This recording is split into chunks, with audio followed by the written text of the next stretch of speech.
Hi hello அனைவருக்கும் வணக்கம். நான் உங்கள் ராமச்சந்திரன். இது உங்கள் ராம்சன் அகாடமி.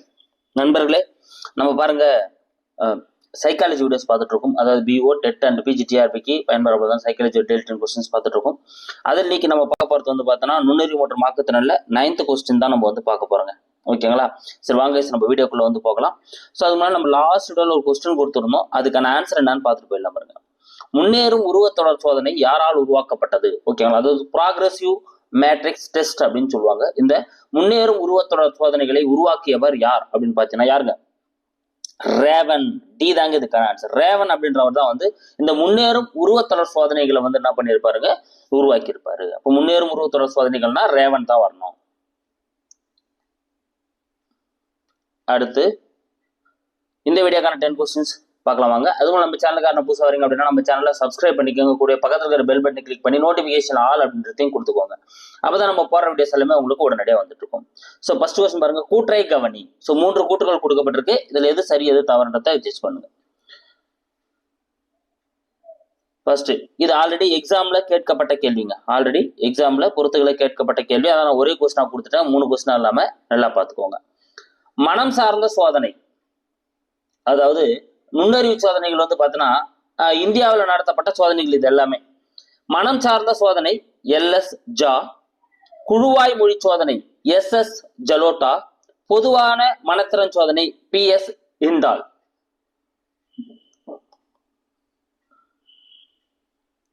ஓகே, இது எல்லாமே சரிங்க. டி தான் இதுக்கான ஆன்சர். அனைத்துமே சரி. ஏன்னா மனம் சார்ந்த சோதனைனா வந்து பார்த்தீங்கன்னா ஜா தான் வந்து பண்ணியிருப்பாரு. ஓகேங்களா? ஸோ மனம்னா ஜாலியா வச்சுக்கணும் அப்படின்னு ஞாபகம் வச்சுக்கோங்க. குழுவாய் மொழி சோதனை ஜலோட்டா. யாருங்க? ஜலோட்டா. ஸோ குழுவா இருந்தா லேட்டா வருவாங்க அப்படின்னு ஞாபகம் வச்சுக்கோங்க. இப்ப லேட்டா. பொதுவான மனத்திறன் சோதனை ஹிண்டால். ஓகேங்களா? ஸோ பொதுவா இருந்தா ஹிண்ட் தருவாங்கன்னு ஞாபகம் வச்சுக்கோங்க. ஓகேங்களா? அப்ப இந்த மாதிரி ஒரு வேர்டு வச்சுன்னா நம்மளுக்கு திருப்பி கேட்டா நம்ம எக்ஸாம்ல எடுத்துடலாம். ஸோ இது ஆல்ரெடி எக்ஸாம்ல கேட்கப்பட்ட கேள்வி. ஓகேங்களா? அதனால வெரி வெரி இம்பார்ட்டன்ட், நல்லா ஞாபகம் வச்சுக்கோங்க. அடுத்து நம்ம பார்க்க போறது செகண்ட் கொஸ்டின். பேப்பர் பென்சில் சோதனைகள் என அழைக்கப்படுவது எது? ஸோ பேப்பர் பென்சில் சோதனை என அழைக்கப்படுவது எது? சூப்பர். சொற்சோதனைகளும் செயற் சோதனைகளும். சி தாங்க இதுக்கான ஆன்சர். ஓகேங்களா? Verbal and performance test. Verbal டெஸ்டும் பெர்ஃபார்மன்ஸ் டெஸ்ட்னா எப்படி அழைக்கப்படுது அப்படின்னா பேப்பர் பென்சில் சோதனை அப்படின்னு சொல்லிட்டு அழைக்கப்படுது. ஓகேங்களா? அப்ப சி தான் வந்து இதுக்கான ஆன்சர். நம் நாட்டில் டேஷ் என்பவர் உருவாக்கிய செயற் சோதனை அடுக்கு மிகவும் பிரபலம். பாருங்க, நம் நாட்டுல யார் உருவாக்கிய அந்த செயற் சோதனை, அதாவது ப்ராக்ரெசிவ் டெஸ்ட்டுக்கு, நான் பெர்ஃபார்மன்ஸ் டெஸ்ட்டுக்கு வந்து பாத்தீங்கன்னா நிறைய அடுக்குகளை வந்து உருவாக்கி இருப்பாரு. அது யாருடைய அடுக்குகள் வந்து மிகவும் பிரபலமா வந்து கருதப்படுது? சூப்பர். யாருக்கு இது பார்த்தீங்கன்னா பாட்டியா அவர்கள் உருவாக்கிய அந்த செயற் சோதனை அடுக்கு தான் வந்து நம் நாட்டுல மிகவும் பிரபலமா வந்து பயன்படுத்தப்படுது. ஓகேங்களா? அப்ப டி தான் அதுக்கான ஆன்சர். அடுத்த 4th கொஸ்டின். உளவியலில் ஆக்கத்திறன் என்ற சொல்லி முதலில் பயன்படுத்தியவர். ஸோ உளவியல்ல ஆக்கத்திறன், அதாவது கிரியேட்டிவிட்டி அப்படின்ற வேர்டு முதல்ல வந்து யூஸ் பண்ணவர் யார் அப்படின்றத வந்து உங்களுக்கான கேள்வி. ஸோ இதுக்கான ஆன்சர் எதுங்க? கில்போர்ட். சி தான் இதுக்கான ஆன்சர். கில்போர்ட் அப்படின்றவர் தான் வந்து முதல்ல ஆக்டிவிட்டி, சாரி கிரியேட்டிவிட்டி, ஆக்கத்திறன் அப்படின்ற வேர்டு வந்து யூஸ் பண்றாரு. இவர் வந்து ஒரு அமெரிக்க உளவியலாளர். ஓகேங்களா? கில்போர்டு தான் வந்து முதல்ல யூஸ் பண்றாரு. கில்போர்ட் என்பவரின் கருத்துப்படி ஆக்க சிந்தனையானது டேஷ் ஆகும். சார், கில்போர்ட் தான் முதல்ல ஆக்கத்திறனை அப்படின்ற வேர்டை யூஸ் பண்றாரு. அவரு இந்த ஆக்கத்திறனை பத்தி கில்போர்ட் என்ன சொல்றாரு? அவருடைய கருத்துப்படி ஆக்கத்திறன் அப்படின்றது டேஷ் ஆகும்.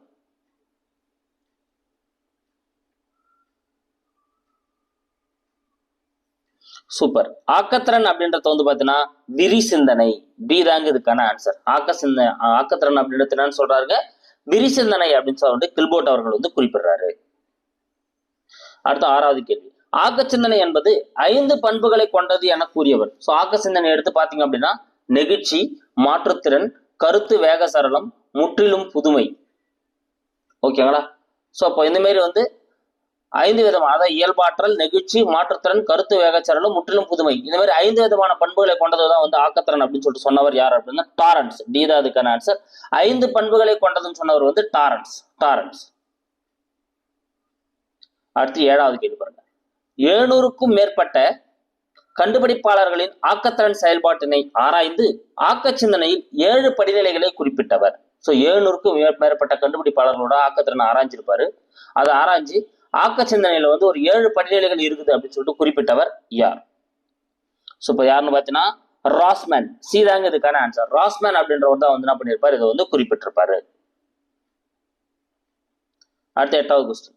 படைப்பாற்றல் என்பது ஒரு துணிச்சலான அல்லது சாகச சிந்தனையாகும். படைப்பாற்றல் அப்படின்னாலே ஒரு துணிச்சலான ஒரு சாகச சிந்தனையாகும். இது பொதுவான பாதையிலிருந்து விலகி அனுபவத்தை திறந்து ஒன்றிலிருந்து மற்றொன்றுக்கு மாற அனுமதிக்கிறது என கூறியவர். ஸோ பொதுவான ஒரு பாதையிலிருந்து விலகி ஒரு புதிய பாதையை உருவாக்கி ஒன்றிலிருந்து ஒன்று என்ன பண்ணுது, மாற ஒரு அனுமதிக்கக்கூடியதான் வந்து படைப்பாற்றல், கிரியேட்டிவிட்டி அப்படின்னு சொல்லிட்டு கூறியவர் யார்?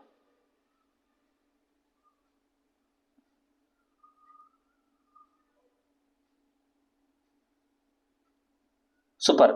இவ்வாறு சொன்னவர் யாருன்னு பார்த்தீங்கன்னா பார்ட்லெட். ஓகே, இது டைப்பிங் மிஸ்டேங்க, ஆப்ஷன் தப்பா டைப் பண்ணிக்கிறேன். பார்ட்லெட் அப்படின்றவர் தான் வந்து இதை வந்து சொல்லியிருப்பாரு. ஓகேங்களா? இப்போ இதுக்கான ஆன்சர் வந்து பார்ட்லெட். ஓகேங்களா? ஸோ உங்களுக்கு வந்து அதை நான் பிடிஎஃபாக தரப்ப நான் உங்களுக்கு வந்து மாற்றி கொடுத்துட்றேன். பார்ட்லெட் அப்படின்றவர் தான் வந்து இந்த கூற்றை வந்து சொல்லியிருப்பாரு. அடுத்து, ஆக்கத்திறன் 4 நிலைகளை கொண்டது என கூறியவர் யார்? ஆக்கத்திறன் வந்து 4 நிலைகளை கொண்டதுப்பா என கூறியவர் யார்? அதாவது தயாரித்தல், உள்வளர்ச்சி, உள்ளொளி, அப்புறம் சரிபார்த்தல். சூப்பர். கிரகம் வாலிஸ். சி தான் இதுக்கான ஆன்சர். கிரகம் வாலிஸ் தான் வந்து ஆக்கத்திறன் வந்து 4 படிநிலையை கொண்டது அப்படின்னு சொல்லிட்டு நம்ம சொல்லியிருப்பார். முதலே பார்த்தோம் 5 பண்புகளை கொண்டது வந்து டாரன்ஸ், 7 படிநிலைகளை கொண்டதுன்னு சொன்னவர் வந்து ராஸ்மேன். இப்போ 4 படிநிலைகளை கொண்டதுன்னு சொல்றது வந்து பார்த்தீங்கன்னா யாருன்னா கிரகம் வாலிஸ். அடுத்து 10வது கேள்வி. டேஷ் பருவத்தில் நுண்ணறிவை விட ஆக்கத்திறனே அதிகம் காணப்படும். ஸோ எந்த பருவத்துல நுண்ணறிவை விட ஆக்கத்திறன் வந்து மேம்பட்டு காணப்படக்கூடியதா வந்து இருக்கும்? சூப்பர். எந்த பருவங்க? குழந்தை பருவம். குழந்தை பருவத்தில் தான் வந்து ஆக்கத்திறனோட நுண்ணறிவை விட ஆக்கத்திறன் வந்து கொஞ்சம் அதிகமா காணப்படும். அது 10 கொஸ்டின்ஸ் வேகமா ஒரு ரிவிஷன் கொடுத்துட்றேன். ஸோ மனம் சார்ந்த சோதனைனா ஜா, குழுவாய் மொழி சோதனைனா ஜெலேட்டா, பொதுவான மனத்திறன் சோதனைனா PS இன்டால். இது எல்லாமே கரெக்ட் தான். பேப்பர் பென்சில் சோதனைனா செயற் சோதனையும் சொற்சோதனையும் செயற் சோதனையும் அழைக்கப்படுது. நம் நாட்டில் பாட்டியா அப்படின்ற ஒரு உருவாக்கி அந்த செயற் சோதனை அடுக்கு தான் வந்து மிகவும் பிரபலமானது. உளவியல்ல ஆக்கத்திறன் என்று சொல்லி முதலில் பயன்படுத்தியவர் யார் அப்படின்னு பார்த்தீங்கன்னா கில்போர்ட் அவர்கள் தான் வந்து பயன்படுத்தியிருப்பாரு. கில்போர்ட் அவரோட கருத்துப்படி ஆக்க சிந்தனையானது ஒரு விரி சிந்தனை அப்படின்னு சொல்றாங்க. ஆக்க சிந்தனை என்பது 5 பண்புகளை கொண்டது அப்படின்னு சொல்லிட்டு கூறியவர் யாருன்னா டாரன்ஸ் சொல்லியிருப்பாரு. 700க்கும் மேற்பட்ட கண்டுபிடிப்பாளர்களை ஆராய்ந்து 7 படிநிலையில் வந்து ஆக்க சிந்தனையில சொன்னவர் வந்து பார்த்தீங்கன்னா ராஸ்மேன். இது படைப்பாற்றல் அப்படின்றது ஒரு துணிச்சலமான செயல், சாகச சிந்தனை. இதை நம்ம என்ன பண்ணணும், இது வந்து ஒரு அனுபவத்திலிருந்து விலகி இன்னொரு அனுபவத்தை உருவாக்கக்கூடியது அப்படின்னு சொல்லிட்டு சொன்னவர் வந்து பார்ட்லெட் அப்படின்றவர் தான் வந்து சொல்லியிருப்பாரு. ஆக்கத்திறன் 4 படிநிலைகளை கொண்டதுன்னு சொன்னவர் வந்து பார்த்தீங்கன்னா கிரகம் வால்ஸ். குழந்தை பருவத்துல நுண்ணறிவை விட ஆக்கத்திறன் தான் வந்து மேம்பட்டு காணப்படும். ஓகேங்களா? சரிங்க. இந்த வீடியோக்கான உங்களுக்கான கொஸ்டின் பாருங்க, வெரி வெரி இம்பார்ட்டன்ட். இதுவும் ஆல்ரெடி எக்ஸாம்ல கேட்கப்பட்ட கேள்வி. ஆல்பர்ட் பீனே சோதனைகளை மராத்தி மற்றும் கன்னட மொழியில் மாற்றிய இந்தியர் யார்? ஸோ ஆல்பர்ட் பீனேவோட சோதனைகளை மராத்தி மற்றும் கன்னட மொழியில மொழிபெயர்த்த இந்திய யார்? ஆனா அவங்க எப்படி கேட்டிருந்தாங்க இதுக்கு முன்னே எக்ஸாம்ல அப்படின்னா இந்திய மொழிகளில் மொழிபெயர்த்த இந்தியர் யார் அப்படின்னு கேட்டாங்க. ஓகேங்களா? இங்க நான் என்னென்ன மொழின்னே சொல்லிட்டேன், மராத்தி மற்றும் கன்னடா. ஆனா அவங்க எப்படி கொஸ்டின்ல கேட்டிருந்தாங்க அப்படின்னா ஆல்பர்ட் பீனே வந்து சோதனைகளை இந்திய மொழியில் மொழிபெயர்த்த இந்தியர் யாருன்னு கேட்டிருந்தாங்க. ஓகேங்களா? ஸோ அப்போ 4 ஆப்ஷன்ஸ் இருக்கு. இதுக்கான ஆன்சர் என்ன வரும் அப்படின்றத கமெண்ட்ல சொல்லுங்க. இல்லை நாளைக்கு போடக்கூடிய வீடியோவில் இதுக்கான எக்ஸ்பிளேஷன் கொடுத்துறேன். Okay, thank you guys. அடுத்த வீடியோவில் வந்து நான் உங்களை சந்திக்கிறேன். நம்ம சேனலுக்கு நான் புதுசாக வந்து நம்ம சேனலை சப்ஸ்கிரைப் பண்ணிங்க, கூட பக்கத்தில் பெல் பண்ணி கிளிக் பண்ணி நோட்டிஃபிகேஷன் ஆல் அப்படின்றதையும் கொடுத்துக்கோங்க. Thank you guys.